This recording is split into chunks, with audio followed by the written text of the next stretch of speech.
Padre Fábio, eu tenho frequentado a Igreja Católica, mas atualmente tenho tido muita dificuldade de participar da minha comunidade, pois eu esbarro o tempo todo na hipocrisia das pessoas.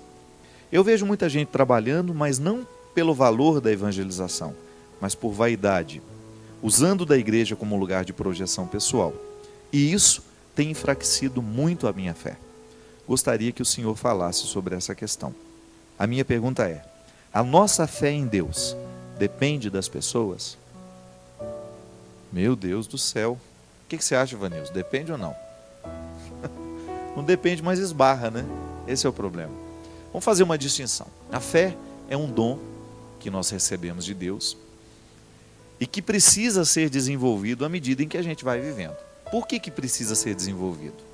Porque a fé que eu tenho no momento em que eu sou criança, ela não serve à medida em que que o meu desenvolvimento intelectual, né, à medida que eu vou ficando mais capacitado para questões mais amplas e abrangentes da realidade, eu preciso de ultrapassar esses limites da fé infantil. Então a fé é um processo humano que é dom de Deus na minha vida, que eu vou descobrindo e vivendo esse processo dela o tempo todo. Quando eu pergunto, né, a minha fé depende das pessoas? Depende, porque quando eu estou vivendo o meu processo de fé, eu tenho pessoas ao meu redor. Mas dizer que a fé depende não significa que ela está condicionada, não significa que eu vou deixar de acreditar por causa daquela pessoa. Isso se eu já tenho uma maturidade na fé, isso é, se eu já vivi o meu processo de fé e admiti esse crescimento. Se eu pude experimentar essa maturidade da fé, é natural que eu vá depender menos das pessoas. A fé imatura, ela vai depender mais. Quando eu estou num estágio de fé, eu preciso do testemunho dos outros. Quando eu estou lá, quando eu sou criança, quando eu sou adolescente, quando eu ainda não tenho uma fé muito consistente, eu vou precisar do testemunho das pessoas. À medida em que eu faço a minha experiência, que eu mergulho em Deus e faço por mim mesmo, essa experiência que vai me marcar e que vai me definir como um homem de fé, a minha dependência das realidades humanas, ela acaba sendo bem mais tranquila. Vai ficando menos pesado, vai pesando menos dentro do meu contexto humano a presença do outro. Mas ela ainda continua esbarrando nela, porque a fé é vivida também em comunidade. Então, meu amigo, quando você diz que você tem dificuldade de olhar para as pessoas que estão na sua comunidade, de interpretar, de viver, né, com elas essa partilha e de descobrir que às vezes elas fragilizam a sua fé, significa que você está também reconhecendo que a sua fé não está tão madura assim, que é bom você viver esse crivo. Não é nenhum problema você descobrir, a partir desse testemunho ruim das pessoas, que você ainda está precisando aumentar e viver com mais fecundidade a sua fé. Quantas vezes na minha vida eu reconheço isso? Olho para alguém que não está testemunhando do jeito certo, que está fazendo tudo errado, e eu vivo aquela tentação de pensar: eu vou deixar de acreditar. A gente que conhece os bastidores, muitas vezes, da fé, nós corremos um risco muito grande. Quanto mais a pessoa trabalha dentro da comunidade, mais contato ela vai ter com a fragilidade das pessoas. Ela vai ver que a fé passa o tempo todo pelas realidades humanas. E aí a gente precisa distinguir, né? A igreja é santa, mas é também pecadora. Então, ao olhar para as fragilidades do meu irmão, eu não tenho que perder a minha fé em Deus. Eu tenho que ficar mais observante para as fragilidades do meu irmão que estão em mim também. Então, quando eu olho para alguém que está fazendo da igreja um lugar de promoção, né? E isso existe mesmo, é natural. A vaidade é um risco que todo mundo corre. Ninguém está imune. Todo mundo corre o risco de, em algum momento, ficar vaidoso por aquilo que faz, ficar vaidoso por aquilo que sabe. Faz parte da condição humana. De vez em quando a gente se pega se achando, né? Tem gente que não acha, né? Tem gente que já tem certeza, né? Esse é um perigo. Quando a gente faz da nossa experiência de fé um lugar de vaidades, então eu corro o risco de perder-me do referencial. Que a minha experiência em Deus, ela está justamente a serviço do meu crescimento humano. À medida em que eu mergulho no mistério de Deus, eu preciso então aprimorar o meu jeito de ser e ficar atento a isso. Então, ao invés de ficar desanimado com o seu processo de fé, você tem mais é que ficar responsável agora. Porque você sabe que existe fragilidade, que as pessoas muitas vezes vão ocupar os espaços religiosos sem nenhum compromisso com Deus. Muita gente que está dentro da igreja não tem compromisso com Deus, tem compromisso com a própria vaidade, tem compromisso com a própria arrogância, tem compromisso com a própria necessidade de aparecer. Mas isso não pode ser para você um obstáculo para a sua verdade de fé. Não é verdade? A gente vai esbarrar o tempo todo nisso. E a gente tem que reconhecer que todos nós estamos expostos ao risco da vaidade religiosa, que aliás é perigosíssima. Porque a pior coisa que tem, minha gente, é quando você descobre que alguém está revestindo de santidade o crime que comete. Tem gente que humilha e banca o santinho, né? Fica com aquele aspecto de santinho, mas está humilhando o outro. Uma crueldade, tem gente que é cruel, usa da própria estrutura religiosa que tem para ser cruel com os outros. Isso é terrível. Quando você descobre que às vezes a pessoa utiliza-se de uma pseudo-santidade para colocar-se num patamar onde ele se sente no direito de julgar a todos e de achar que só ele sabe, de só ele conhece, e acaba fazendo o absolutamente contrário do que propõe a fé, que é justamente a fraternidade. Não é Jesus que nos ensinou isso? Que até mesmo para a gente corrigir o outro, a gente precisa ser misericordioso, a gente precisa ser verdadeiro. Essa lição as nossas comunidades precisam viver e experimentar o tempo todo. Porque senão nós vamos usar da nossa santidade, do nosso processo de fé, que a gente às vezes se orgulha tanto de viver e de ter, para poder menosprezar os que estão do nosso lado. É lamentável, mas muitas vezes o outro, do seu pedestal de santidade, de sua atmosfera religiosa, ele se sente no direito de cometer atos cruéis. E aliás, isso é o pior testemunho que nós podemos dar. Porque o tempo todo o mundo está olhando para nós. E o tempo todo as pessoas estarão prestando atenção. Ele se diz cristão, então vamos olhar como é que ele se comporta. Vamos ver como é que ele age, como é que ele administra os conflitos, como é que ele administra as situações. Isso para mim é meu termômetro de conversão o tempo todo. A maneira como eu estou tratando as pessoas. Para mim isso é um termômetro de conversão. Eu nunca permitir que essa vaidade de me sentir melhor que o outro venha morar dentro de mim. E esse é um grande risco que a autoridade pode atribuir. E é por isso que a gente precisa voltar às raízes da autoridade que estão lá no Evangelho. Quem mais tem autoridade, mais deve servir. Jesus dizia que a autoridade é a mesma coisa que serviço. Quanto mais autoridade você tem, maior tem que ser a sua capacidade de servir. Você já imaginou se a gente interpretasse isso em todas as instâncias da vida? Então a nossa presidente da República é aquela que mais deve servir ao país, porque ela foi eleita para administrar o nosso país. Os nossos deputados são eleitos para administrarem os interesses dos nossos estados. Junto ao governo, os federais são responsáveis por administrar, numa instância federal, os interesses do nosso lugar. O prefeito tem autoridade para administrar a nossa cidade, então ele deve servir mais e melhor, porque ele está numa posição de destaque, ele recebeu de nós essa autoridade. O padre, ele está diante de uma comunidade, então ele é o que mais deve servir.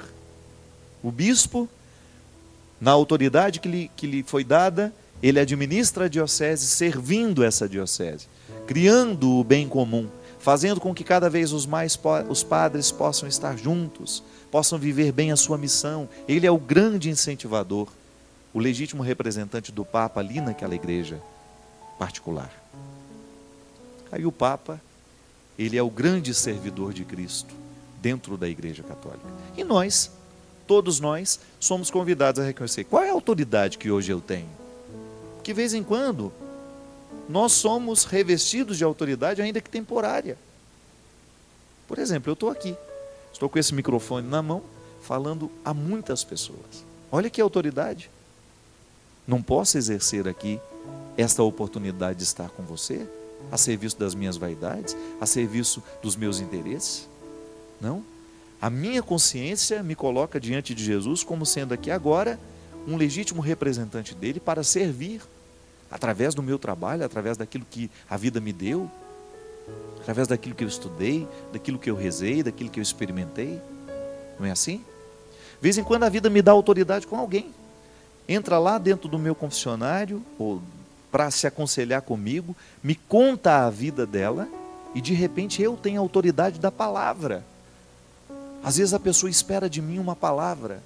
Eu me recordo que anteontem, né? Um rapaz, acho que o nome dele é Ricardo. Ele estava com uma dificuldade, e é muito difícil o Twitter, né? Porque 140 caracteres. Às vezes você falar de coisas complexas, é muita gente falando ao mesmo tempo. Às vezes fica muito exposto. O outro fala e eu preciso responder, todo mundo lê o que eu respondi para ele. Mas ele estava me falando justamente da dificuldade que ele tinha de administrar as dores interiores e de não permitir que elas tomassem conta dele. A cabeça estava o tempo todo movida por ideias ruins, por sentimentos negativos, pessimistas. No momento em que ele me faz uma pergunta, ele está me concedendo a autoridade. Veja bem, o encontro ficou, alguém, ao me fazer uma pergunta, ao confiar em mim, me propõe uma autoridade. É a autoridade dos afetos, né? Recorda-se que uma vez eu estava dizendo aqui, que eu precisei chamar a atenção da minha mãe de maneira muito dura, quando ela quebrou a perna? Pois é, minha mãe estava aborrecida, estava enjoada, querendo tomar um Tilenol a cada 2 minutos, e alguém precisava domar aquela velha. Tadinha, perninha quebrada, né, naquela indisposição toda, mas alguém precisava ser duro com ela. Dona Ana, a senhora não está morrendo, isso vai passar. E ela estava enjoada mesmo, ela estava querendo fazer o que ela queria, estava nem aí. Tomava remédio sem o médico mandar, ela mesma se receitava. Eu sentei na cama com ela, falei assim: ninguém vai aguentar a senhora? Com carinho, com amor. Mas por que eu falei isso para minha mãe, sem que isso ferisse o coração dela? Porque eu sei a autoridade que eu tenho na vida dela. Mas como é que eu exerço a minha autoridade na vida da minha mãe? Com autoritarismos? Com arrogâncias? Não. Eu preciso exercer como serviço. Eu quero servir a minha mãe até o final da vida dela. Sei lá, pode ser que eu vá antes, mas eu quero estar presente na vida da minha mãe assim, como sendo alguém que vai socorrer, porque ela já me socorreu a vida inteira. E não é troca não, viu? Não é falar, vou fazer por ela porque ela fez por mim, não.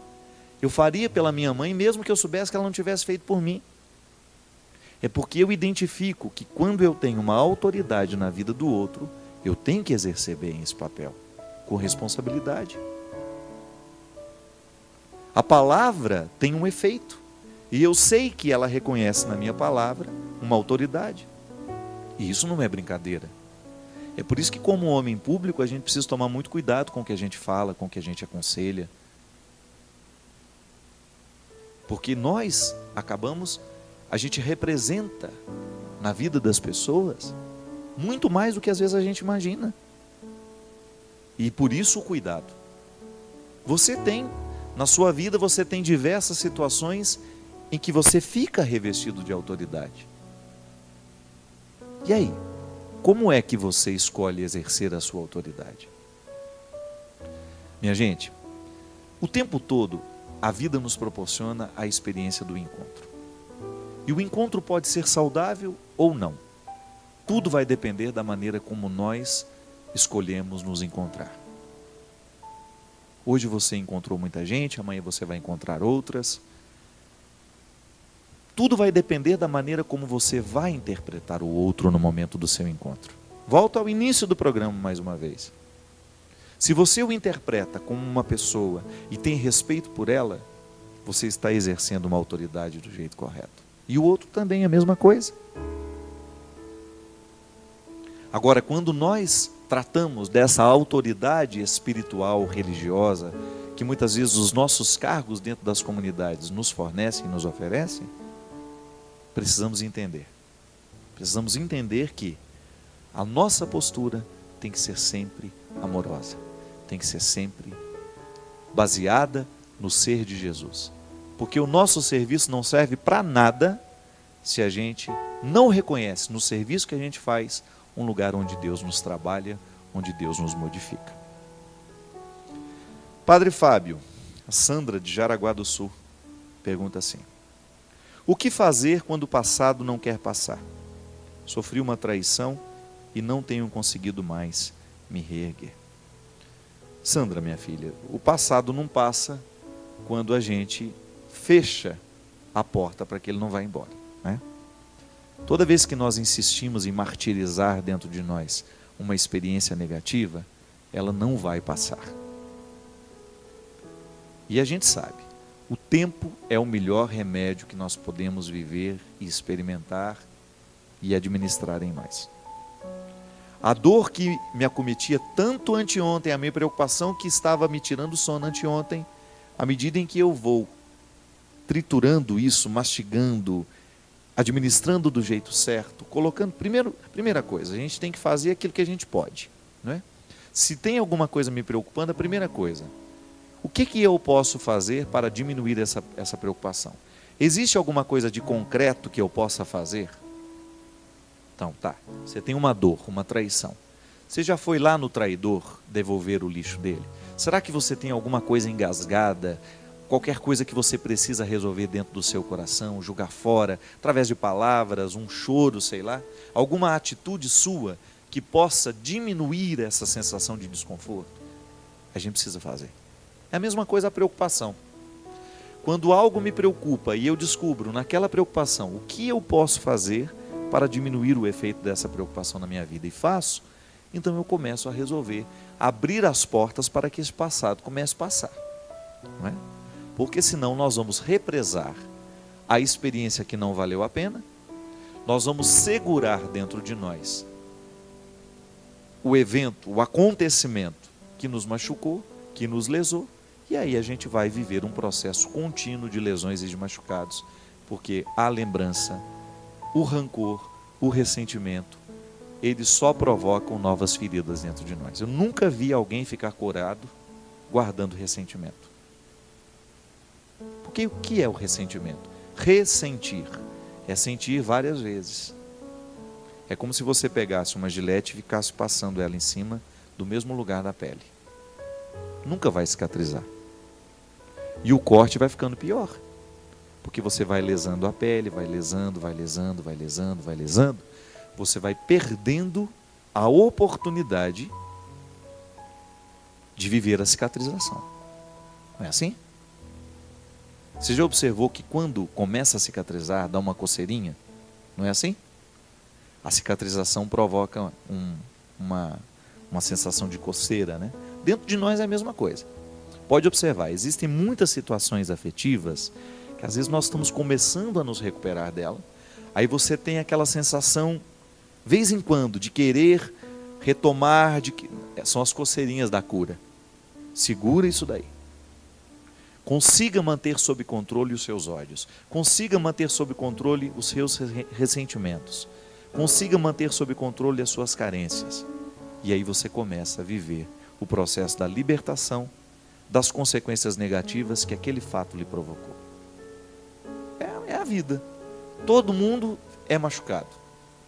Eu não tenho como criar uma redoma para mim, você não tem como criar uma para você. Então, de vez em quando, as pessoas vão nos ferir com as palavras, as pessoas vão nos ferir com as atitudes. Agora, você não pode permitir que a palavra que fere e a atitude que fere venha provocar ferimentos no seu ser e venham demorar demais, ficar dentro de você, se estender mais que o tempo que ela deveria ficar. Atingiu o seu ser, foi no profundo da sua vida, foi no profundo do seu coração, já começa a dar um jeito de cicatrizar isso. Porque a partir do momento que você tem uma ferida no ser, você corre o risco de infeccionar tudo. Nos afetos, isso funciona desse jeito, né? vez em quando alguma coisa vem, machuca o nosso coração, a gente perde a disposição para tudo. Perde disposição para estudos, perde a disposição para o trabalho. Por quê? Aquilo tem um impacto, ele afeta a gente. Agora, o tempo que vai durar aquilo que lhe afeta, precisa ser administrado por você. Afinal, é o seu ser que está em jogo, né? E de repente você começa a fazer tudo errado porque o ser está machucado. Então há sempre uma feridinha aí no ser que precisa ser cuidada. Minha gente, esse é um exercício de todo dia, tá vendo? Viver a experiência de ser com Jesus é a gente viver o tempo todo, administrar dentro de nós essas curas que nós precisamos viver para que a gente fique parecido com Jesus. Eu quero ser parecido com Ele. Mas para ser parecido com Ele, eu preciso curar no meu ser muitas coisas que estão erradas. Eu preciso de vez em quando visitar os meus passados, né? O meu passado, para compreender o presente. Por que às vezes eu sou arrogante? Será que em algum momento da minha vida eu fui humilhado demais? E porque fui humilhado demais, tenho dificuldade de administrar os momentos em que alguém me contesta? Ninguém é por acaso. A cura do ser acontece quando a gente reza, quando eu peço a Deus que venha curar o meu coração, que venha curar a minha mente. Essas são expressões que nós usamos o tempo todo. Mas Deus muitas vezes cura o nosso coração, cura a nossa mente através da nossa reflexão. Quando você começa a colocar em ordem os seus sentimentos desordenados, quando você começa a retomar a harmonia que às vezes a vida e os acontecimentos retiraram. E é isso que eu desejo para você. Que no hoje da sua vida, da sua história, você esteja empenhado em curar as feridas do seu ser. Se te machucaram, se te magoaram, se te feriram, não leve isso com você. Só leve como ensinamento para você não fazer com o outro. Mas não permita que isso vire amargura. A tristeza, para ser criativa, ela tem que exercer dentro de nós o movimento da superação. Então, porque eu estou triste, porque eu estou magoado, chateado, eu observo aquele momento, eu vivo aquele momento como um propósito de superá-lo. Porque se eu não superar, eu corro risco de transformar nisso em amargura. E amargura não faz bem ao coração. Coração amargurado não consegue perceber a vida. Coração amargurado fica focado nas mesmas coisas. Quando a gente foca nas mesmas coisas, quando a gente não amplia o nosso olhar, a gente corre o risco de infelicitar a nossa experiência de vida. Eu desejo do fundo do meu coração que hoje o seu ser possa ser fortalecido. Com o programa de hoje, de repente você descobriu que você está sendo objetificado por alguém, que você está vivendo a relação humana, os relacionamentos não estão respeitando aquilo que você é. É momento de gritar essa independência aí, né? Porque Deus te quer livre, tendo condições de mergulhar cada vez mais nos mistérios do ser. Corrigindo o ser, consertando o que está errado aí no ser, sem dúvida as suas atitudes, as suas obras serão muito mais maduras, muito mais satisfatórias. Que é isso que a gente quer. Ter um coração puro para que a nossa atitude possa ser apenas um reflexo de um gesto que nem começou. O gesto, ele antes de acontecer, ele me move. É um movimento que o outro não vê, mas que me leva a ir adiante, que me traz coerência, que me configura ao Cristo. Antes do meu gesto de amor, existe em mim um coração que ama. E isso precisa ser cuidado o tempo todo. Porque se aqui dentro o coração ficar fragilizado demais, ficar machucado demais, a gente corre o risco de transformá-lo num território infértil. Aí a atitude não vai adiantar nada. Porque quando a gente realiza um gesto de amor, não é só o outro que é beneficiado, mas eu também sou. Porque o amor, assim como faz bem a quem recebe, ele faz muito bem também a quem oferece. O Senhor esteja convosco, Ele está no meio de nós.